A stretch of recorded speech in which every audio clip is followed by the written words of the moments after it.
Well, good morning, everyone. Good afternoon, depending where you are. Bonjour tout le monde. I'm Don Davies, the federal New Democrat critic for health and MP for Vancouver Kingsway, and I'm really pleased to be joined by my colleague, Niki Ashton.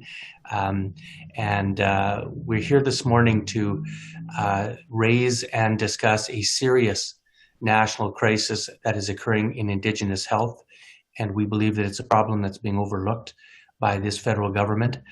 We know that there are COVID flare-ups across Canada in Indigenous communities and on reserves across our nation. Now, many, if not most, of these communities are in rural or remote areas.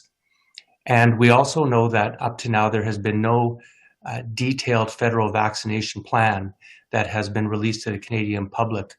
In general, the federal government has deferred to the provinces and stated that it is up to the provinces to determine who's being vaccinated and in what order. But of course, Indigenous health is squarely a matter of federal responsibility and falls squarely under federal jurisdiction.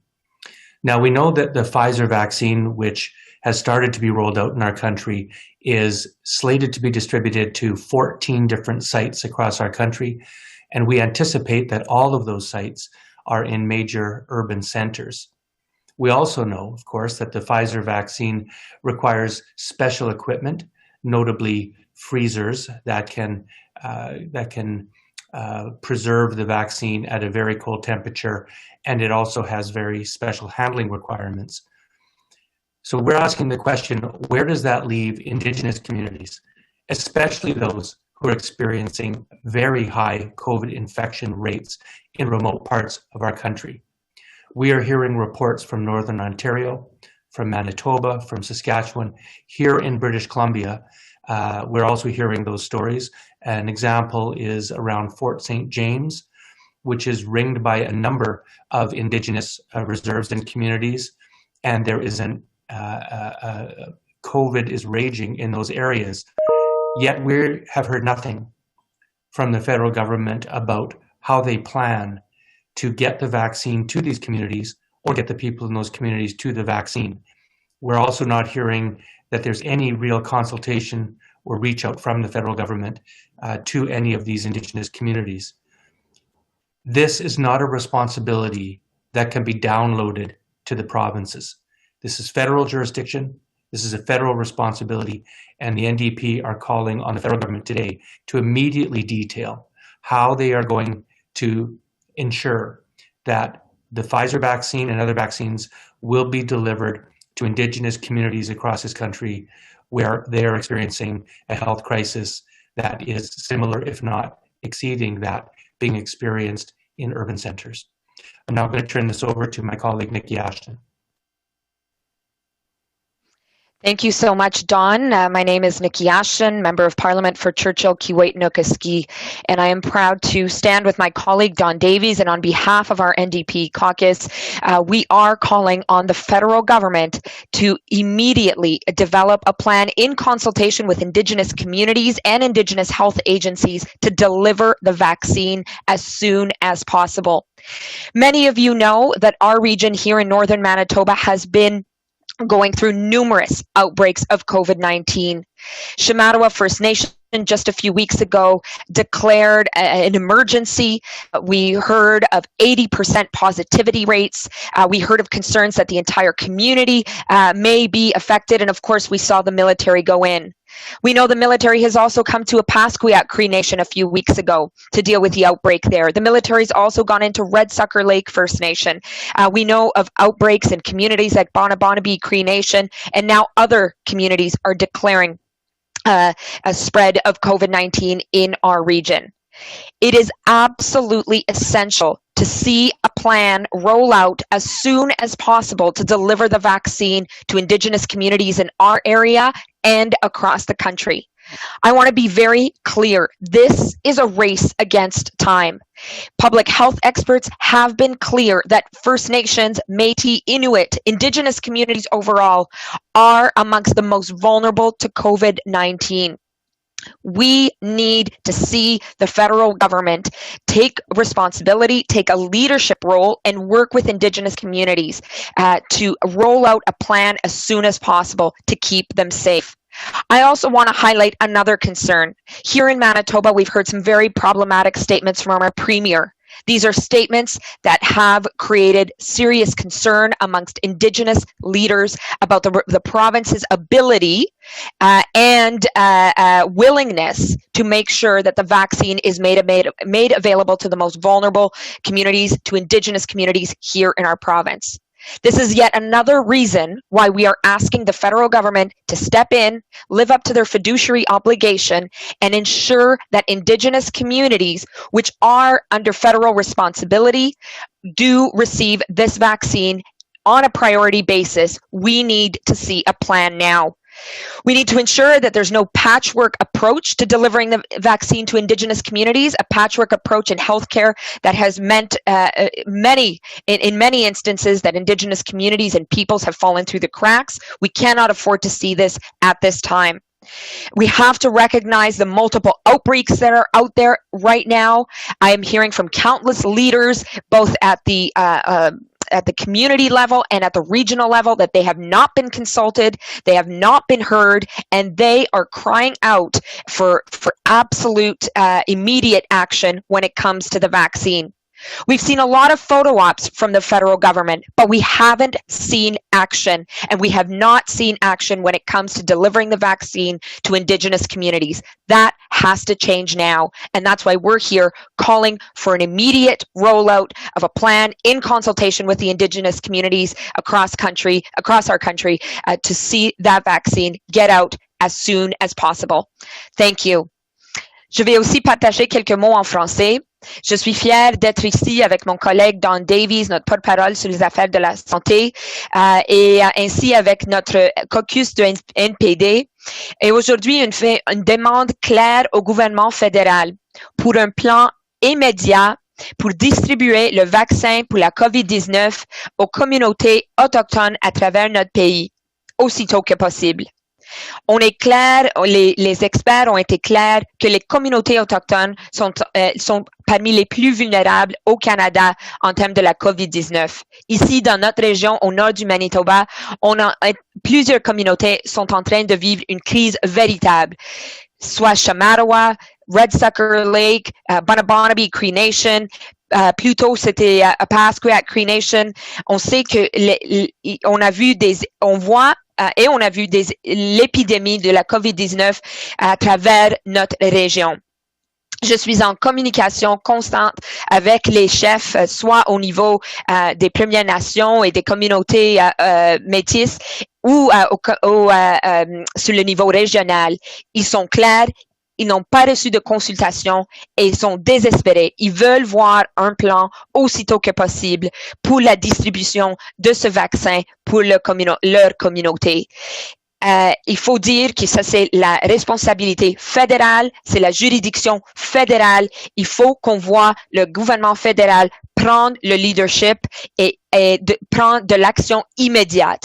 Je vais aussi partager que plusieurs chefs à travers notre région ont partagé leurs préoccupations, qu'on ne peut pas laisser cela au gouvernement provincial. Ici au Manitoba, le premier ministre du Manitoba a fait des déclarations problématiques au sujet des communautés autochtones et la distribution du vaccin. On ne peut pas laisser la responsabilité au gouvernement provincial. Il faut voir le fédéral agir aussitôt que possible. C'est une question de vie et de mort. On n'a pas vu un plan toujours. On voit des photos, on voit de la promotion, mais en tant que de distribution aux communautés autochtones, on voit rien de la part du gouvernement fédéral. Cela est inacceptable. Il faut que ça change. I'd like to make one final comment and be happy to answer any questions in more depth. When we're talking about solutions on making the vaccine accessible, many leaders across our region have made clear, many experts as well on the ground have made clear that we must look at all possible avenues, including flying people in to major centers to be vaccinated, something that is not unusual for people from these communities across our region. They have to go to major centers like Thompson or the PA or Winnipeg to access medical care on a regular basis. Let's see that same kind of approach, if necessary, be used for people to be able to access the vaccine, including the Pfizer vaccine that is already here and on the ground. Thank you very much, and I'd be happy to answer your questions. Thank you very much, Niki. So if you have a question, please indicate your intention to ask a question in the Zoom group chat, and I will then give you a green light to unmute to ask your question. Si vous avez une question, je vous invite d'indiquer votre intention de demander une question dans la boîte de clavardage. For those who are on a phone right now, I will pass on to you after I go through the request via chat. Si vous êtes au téléphone, je vais passer à vous après les questions dans la boîte de clavardage. So I will pass along first question from Christy Kiercup. You can go ahead and unmute to ask your question. Hello, good afternoon. Can you hear me okay? Yes. Okay. Great.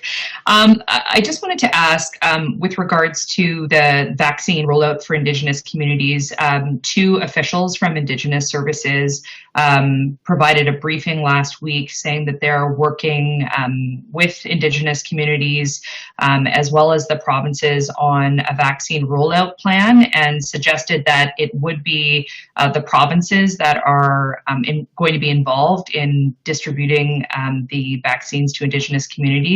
I hear the point today about this being federal responsibility. In your view, is it unacceptable then that the provinces are involved in the rollout of vaccines for Indigenous communities?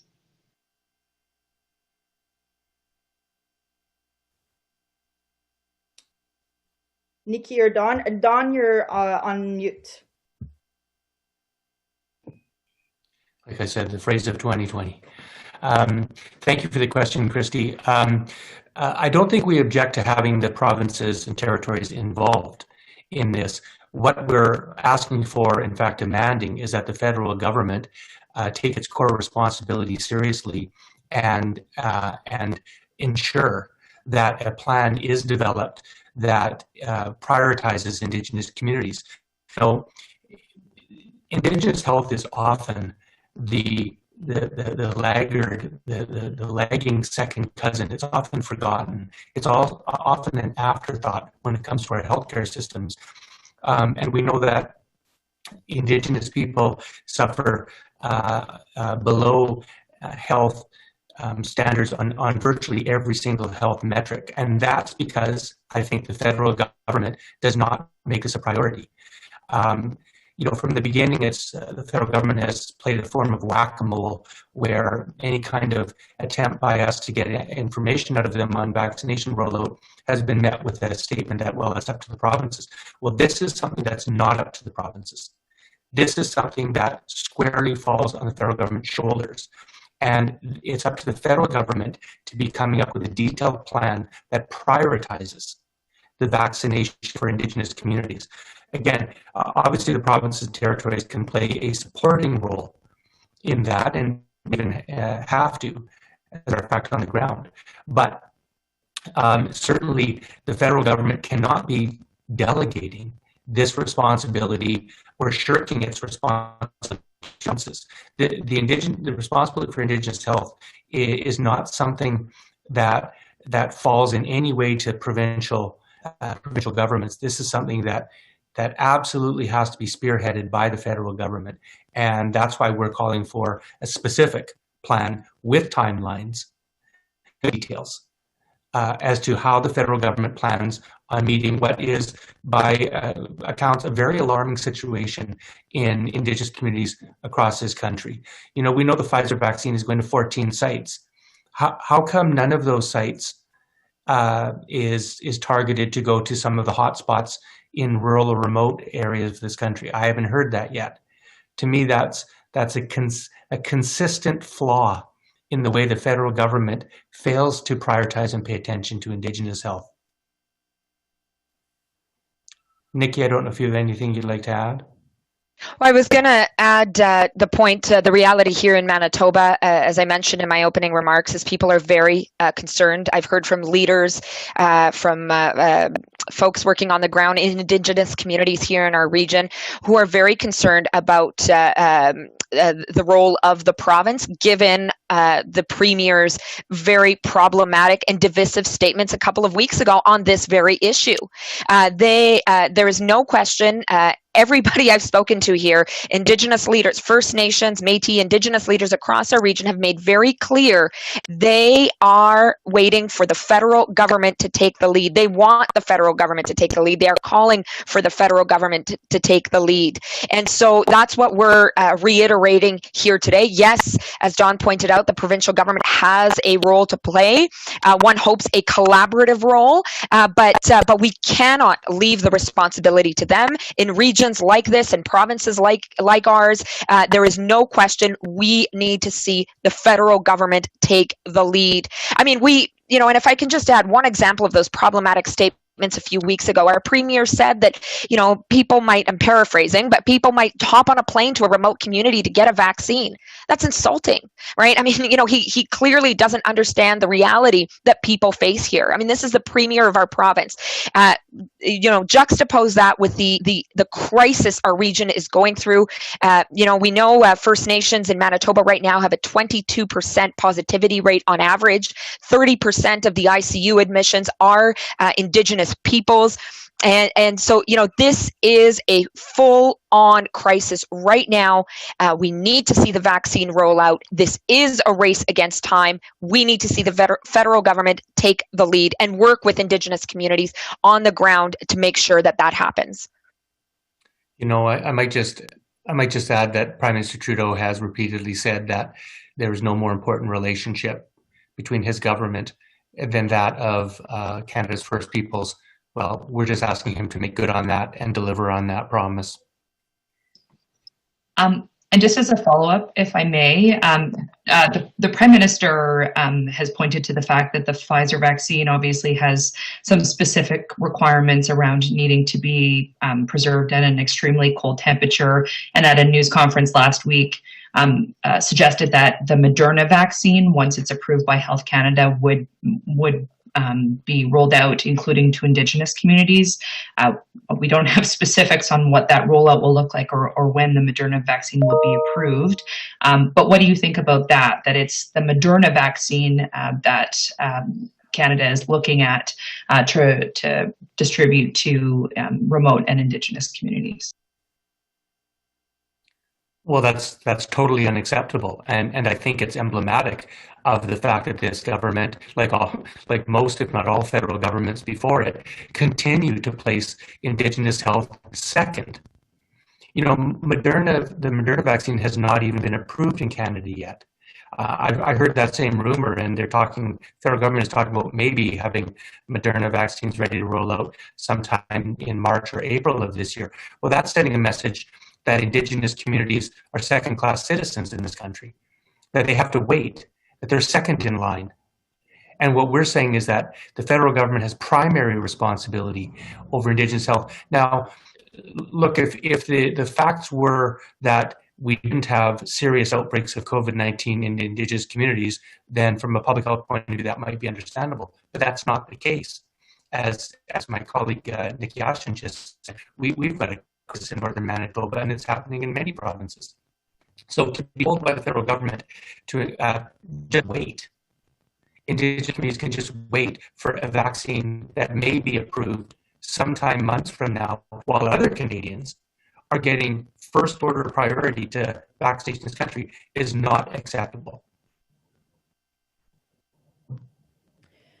Thank you very much. So I just want to remind everyone, if you have a question and a follow-up, please indicate your intention to ask a question in the Zoom group chat. Si vous avez l'intention de poser une question, je vous invite d'indiquer votre intention de poser la question dans la boîte de clavardage.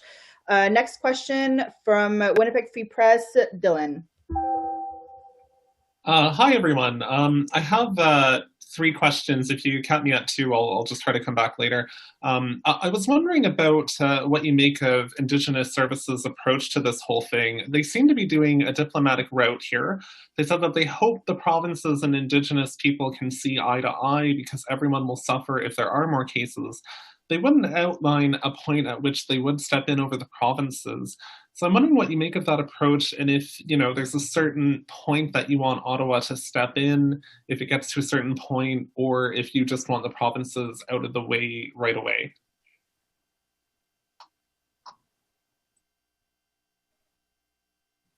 Niki, do you want to answer this? Sure. Well, thanks, Dylan. I would say, first of all, we need to see ISC, we need to see the federal government take the lead without question. ISC was not ready to support Indigenous communities in the wake of this pandemic. And we are clearly seeing again that they are not ready to make sure communities that desperately need the vaccine are getting it. This sounds like an excuse. Yes, we've all said that the province needs to be at the table. There has to be some element of collaboration, but we cannot leave the responsibility to provincial governments when it comes to communities that are under federal jurisdiction. This is a matter of life and death. Everybody I am speaking to, leaders, frontline workers, are making it very clear the distribution of the vaccine, access to the vaccine for communities in our region, for Indigenous communities in our region, is a matter of life and death. And so, there is a real sense of urgency. We're not hearing that from the federal government. We're certainly not hearing it from the provincial government. And so I would challenge ISC and the federal government, and that's really what we're doing here today, is to take the lead on that most important relationship that my colleague referred to, acting on their fiduciary obligation and ensuring that the vaccine that's already out across the country is made accessible on a priority basis to Indigenous communities. Let's not waste more time. Let's get it done. Good stuff. I was wondering about the idea of flying people into cities to get the Pfizer vaccine for both doses. I know in Manitoba at the moment we're not doing that for medical personnel outside of Winnipeg. I think part of that might have been, the travel risk for making both those trips and for the communities. I'm just wondering how we balance that. If we wait for Moderna, if there's a point at which we have to just assume that risk because of the trade-offs here, if you could just kind of walk me through your thinking there. Absolutely. Anybody here in northern Manitoba knows that there are multiple flights going out every day, whether it's medevacs or charters with COVID-19 positive people to head to Winnipeg to get help, right? So we're doing that right now. We're flying people that have COVID-19 to major centers, in our case, Winnipeg, to be closer to medical care. There is no reason we cannot have a safe plan in place to fly people from communities to major centers to get, the vaccine, obviously in safe ways for them and for everybody involved. So this idea that somehow it's unsafe to transport people is just not the case. There are ways of doing it safely. It's being done right now, multiple times a day. I live here in Thompson. We're constantly hearing medevacs. We've seen the Hercules planes fly over our community. We really need to make clear that this option of transporting people to a major center at this time when the Pfizer vaccine has the kinds of properties it has is not just a possibility, but it's a necessity. We can do this. There's ways of doing it safely. And part of that is understanding people's northern reality. Our communities are connected. People know that they have to go to Winnipeg for specialized medical care on a regular basis.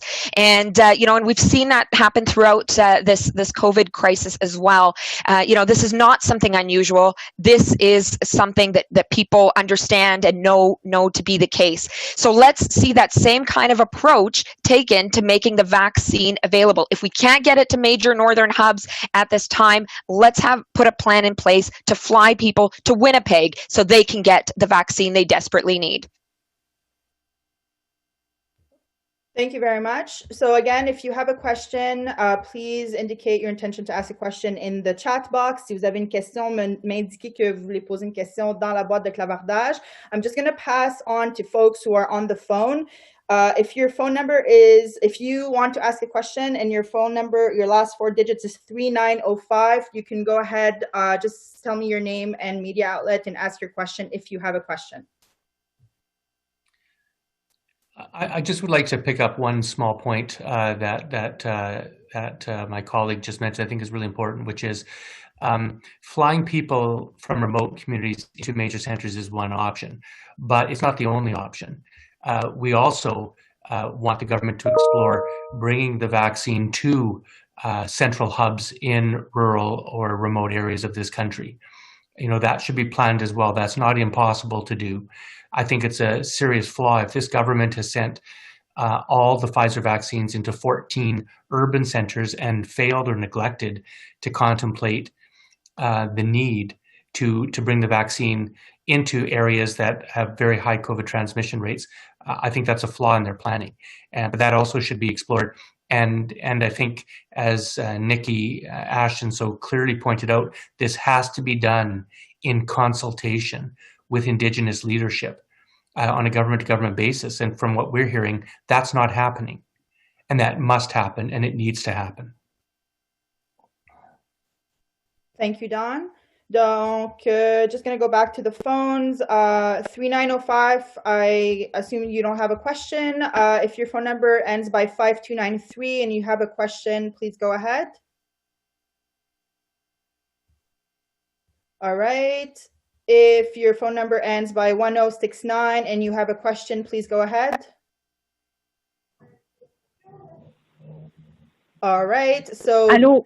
Pardon, je m'appelle Madeleine Blais-Morin, j'étais le numéro précédent, mais je m'étais pas unmutée. Madame Ashton, j'aurais une question pour vous, si possible. D'abord sur les vaccins dans les communautés autochtones, puis j'en aurais une autre après sur la Grande-Bretagne, si possible. Pour ce qui est des communautés autochtones, quelle est la grande différence, à votre avis, si le gouvernement se chargeait de l'opération? Qu'est-ce que ça changerait dans les faits par rapport à une opération supervisée par les provinces? En premier, il faut dire que les communautés autochtones sont la juridiction fédérale. Elles ont déjà une relation avec le gouvernement fédéral en tant que service de santé. Ils ont déjà ces communications. Ils connaissent le monde. Ils connaissent les départements. Et c'est pour ça qu'on dit que la question du vaccin, la distribution du vaccin, c'est quelque chose qui fait partie de leur responsabilité. C'est quelque chose qui peut faire en partie parce que c'est leur responsabilité. Alors c'est pas le temps maintenant de faire des excuses que oui, c'est le gouvernement provincial qui va s'en occuper. C'est leur responsabilité. Ils connaissent ces communautés. Ils ont la responsabilité, comme j'ai dit. Il faut agir. Mais comme j'ai ajouté aussi, il y a des grandes préoccupations comme ici dans notre province envers les déclarations faites par le premier ministre, mis de l'avant par notre gouvernement provincial. Il a fait des commentaires divisifs et des commentaires très problématiques en ce qui concerne la distribution du vaccin envers les communautés autochtones. Les chefs autochtones avec lesquels je parle, les gens avec lesquels je parle sont très préoccupés que le gouvernement provincial ne comprend pas la réalité, ne veut pas mettre la priorité sur leurs besoins. Alors, ils me disent clairement, ils ont dit publiquement clairement que le gouvernement fédéral doit prendre le leadership, doit agir immédiatement en consultation avec eux, avec les communautés autochtones, pour développer un plan de distribution immédiat. Ce plan peut aussi faire inclure le transport vers Winnipeg ou des points centrales pour accéder au vaccin Pfizer. On a beaucoup de solutions qu'on peut trouver, mais le fait qu'il n'y a pas de plan maintenant, qu'on est en train d'entendre que les chefs autochtones ne sont pas consultés, certainement ceux dans notre région ici au nord qui a été affecté de la plus grande façon ici au Manitoba. C'est pas inacceptable. C'est pour ça qu'aujourd'hui on fait un appel urgent que le gouvernement fédéral doit agir en consultation avec les communautés autochtones pour assurer que la distribution du vaccin COVID-19 se passe aussitôt que possible. Donc, je vais en question de relance, s'il vous plaît, Madame Ashton, la question qui préoccupe aussi le gouvernement canadien en ce moment, c'est-à-dire la suspension des vols en provenance de la Grande-Bretagne. Est-ce que vous trouvez que 72 heures, c'est une réaction qui est appropriée? Et je me demandais aussi, qu'est-ce que vous pensez des gens qui décident d'aller en vacances à l'étranger en ce moment, si vous avez un commentaire à faire là-dessus?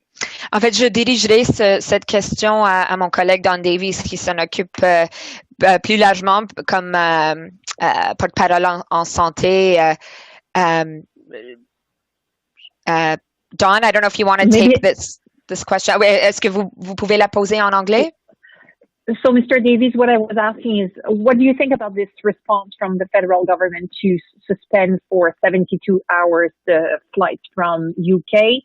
And do you have any comments on Canadians who decide to travel abroad during the holidays just for vacations? You're on mute, Don.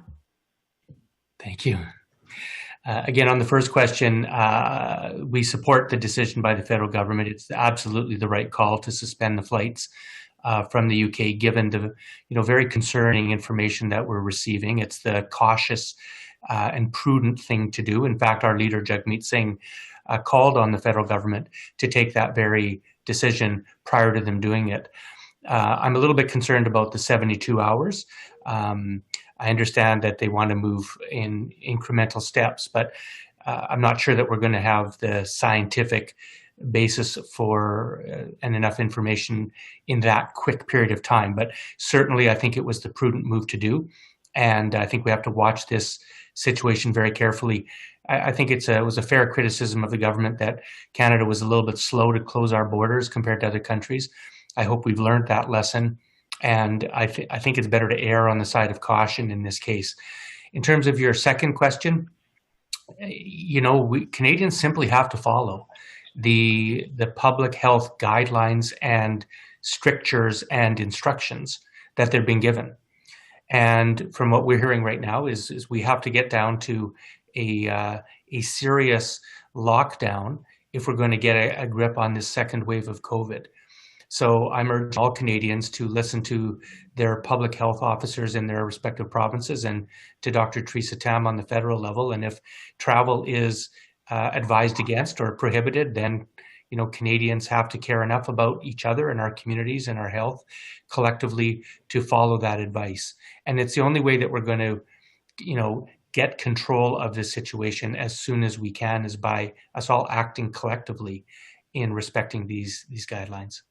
I know that it's very difficult for some people. We all are sacrificing. I know some more than others. It's been enormously painful for Canadians to be separated and to have to adjust their lives. But we have a much larger foe to deal with right now. And, this virus doesn't know any borders. As we've seen with UK, it's also potentially mutating. So we have to be very, very vigilant. And I would say that sacrifice now will pay off in the long term. Thank you very much. The last phone number I wanted to check in with ends with 1069. If you have a question, go ahead. Si vous avez une question, puis votre numéro de téléphone termine par 1069, allez-y. No, I'm fine. Thank you. Perfect. Thank you. I see no other questions in the group chat other than Dylan. If you want to ask your last question, and go ahead. Sure. So it's kind of related. I just wanted to ask about testing and tracing capacity. Specifically, in the case of Shamattawa was talking about the Provincial First Nations Pandemic Response Team they are pulling out after doing some of the testing. They said that we're only mandated to do the initial testing. I'm just wondering, who's responsible here, how much of this is the province and the feds, and what we should do when we have communities with active outbreaks who are saying that they're ramping down the testing. No, I appreciate this question. This is very concerning. I support Chief Eric Redhead's statements expressing that concern and calling on the federal government to step in and ensure that that gap is closed. Shamattawa is not out of the woods by any means. This is a community that has had a very severe outbreak. It is also a community with extreme vulnerabilities. We know of the housing crisis. We know of the lack of access to healthcare, but we also know that there's been a spread of tuberculosis in that community in recent months. We cannot give up on any aspect of the crisis response to Shamattawa. And, given this situation, Indigenous Services Canada must step in on an immediate basis to fill that gap and ensure that medical personnel are in the community as quickly as possible to help with testing and contact tracing and whatever needs to be done to support the community at this time. Thank you very much. I see that there are no more questions, so I would like to thank everybody. Did you want to make a last word of closing, Niki and Don, just before we hit bye? Well, first of all, thank you all for attending this news conference by Zoom. We appreciate your interest. I guess the last point I just really want to emphasize is, the federal government has been very quick to point to other jurisdictions' responsibility, and sometimes that's correct to do so. Well, what we're saying today is the federal government has to accept responsibility for its own jurisdiction. And once again, Indigenous health has been ignored for many decades. I don't think it's actually too severe a comment to make that when we speak of things like systemic racism that is baked into our system, I think this is the kind of manifestation of that, where it just is part of our normal response to not think of Indigenous health or to put it second and to accept that.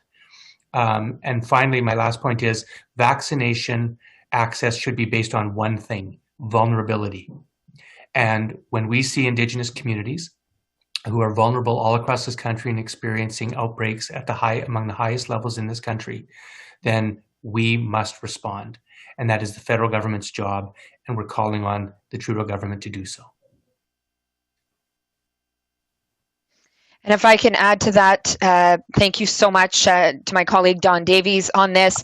I really want to echo the sense of urgency on the ground. We are heading into the holiday period. First Nations and Indigenous communities across our region know that that's also a time where they get less attention and less response when it comes to critical issues. And right now, many communities have been told that there are that there are limited resources to send to them in response to this crisis. They are desperately calling for a plan on the vaccine. The vaccine is hope for them in a way that it isn't perhaps to the same extent for other communities. It is about life and death. This is a race against time, and we need to see the federal government step up now. Thank you so much for being here. Thank you very much. This concludes the press conference. Ceci met fin à la conférence de presse. Merci.